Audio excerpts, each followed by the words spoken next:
Iran যে এবার প্রথম যুদ্ধ করছে এটা এরকম নয়।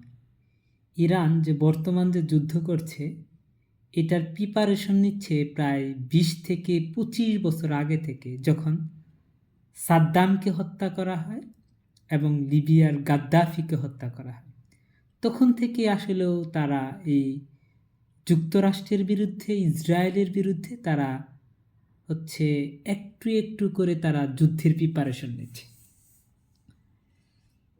যুক্তরাষ্ট্র চাইলেই তাদেরকে ইরানকে ধ্বংস করতে পারবে না, ইসরায়েল চাইলেই ইরানকে একেবারেই ধ্বংস করতে পারবে না।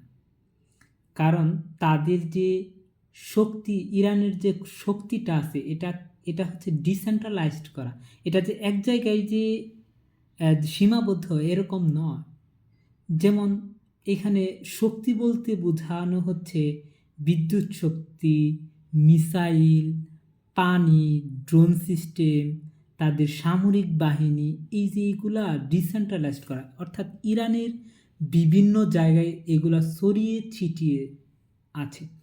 এবং এই এই কার্যক্রমগুলা শুধু যে ইরানের প্রধান যে আছে তার যে নির্দেশনা দিলে তারপর যারা অ্যাটাক করবে বা কাজ করবে এরকম নয়।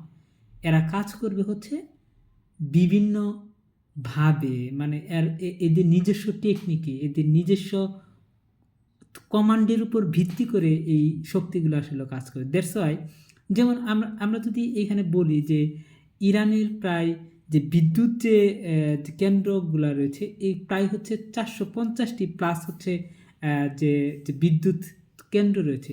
এবং এগুলাকে যদি ধ্বংস করতে হয় তাহলে যুক্তরাষ্ট্রকে অসংখ্য মিসাইল নিক্ষেপ করতে হবে, ড্রোন নিক্ষেপ করতে, যেটা অসম্ভব তাদের জন্য।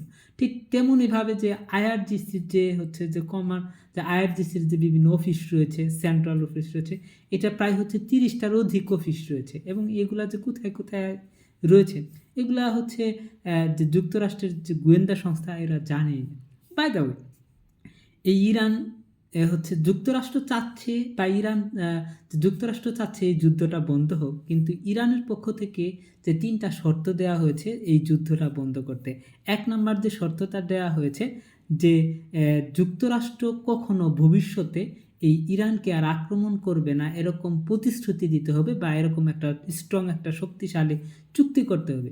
সেকেন্ড সেটা হচ্ছে যে এই মধ্যপ্রাচ্য থেকে যতগুলা বেস রয়েছে বা হচ্ছে যতগুলা যে আমেরিকার বেস রয়েছে এদেরকে হচ্ছে সরিয়ে নিতে হবে অ্যাজ সুন অ্যাজ পসিবল।